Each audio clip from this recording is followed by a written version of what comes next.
The alarm rang at 5:30 a.m., piercing the silence of a small, dimly lit room. For the fourth time that week, Aarav hit the snooze button. He groaned and pulled the blanket over his head, drowning in the same wave of defeat he felt every morning. The job he hated awaited him, his dreams felt buried under bills, and every day felt like a copy of the one before. He wasn't always like this.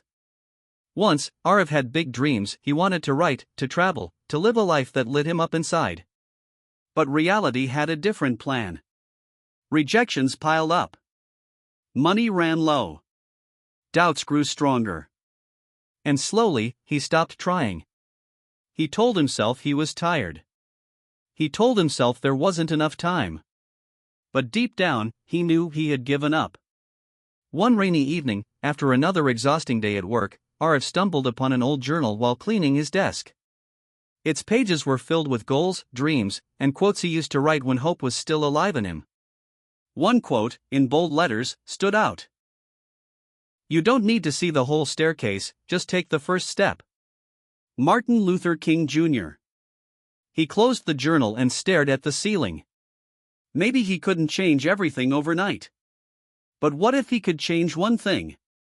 The next morning, the alarm rang at 5:30 a.m. again. His finger hovered over the snooze button, but this time, he didn't press it. He sat up. Tired, yes. But something was different. That morning, he made his bed, something he hadn't done in months. It seemed trivial, but it gave him a strange sense of control, a whisper of accomplishment. The following day, he woke up again at 5:30.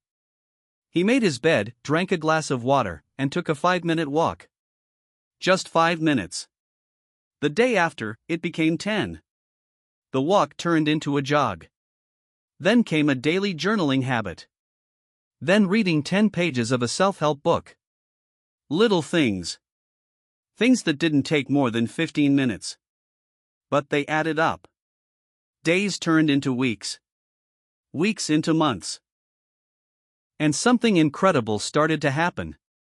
Aarav, once consumed by hopelessness, was changing. He wasn't just waking up earlier, he was waking up with purpose. His energy returned. His confidence grew. And slowly, so did his writing. He began publishing short blogs again. At first, no one read them. But he kept going. One evening, he received an email from a reader, a young woman who said his blog helped her through a tough time. Aarav sat in silence, reading it again and again, his eyes filling with tears. That one message reminded him of something he had long forgotten: his words mattered. It wasn't magic. It wasn't some grand, dramatic event. It was a series of small, seemingly insignificant choices. A made bed. A glass of water. A 10-minute walk. A blank page filled with honest words. These tiny habits built a new version of him, stronger, wiser, and braver. A year later, Aarav had left his 9-to-5 job. He wasn't rich, but he was fulfilled. He published his first ebook. He hosted workshops online, guiding others on how to rebuild their lives with simple, daily actions. And every time someone asked how he turned things around, he would smile and say, one habit at a time. Sometimes, the loudest transformation begins in the quietest ways. You don't need to change your whole life overnight. Start small. Be consistent. Let those tiny steps become the foundation of something incredible. Remember, the most powerful change often begins with a single, quiet choice to try again. You are always one small habit away from a completely different life.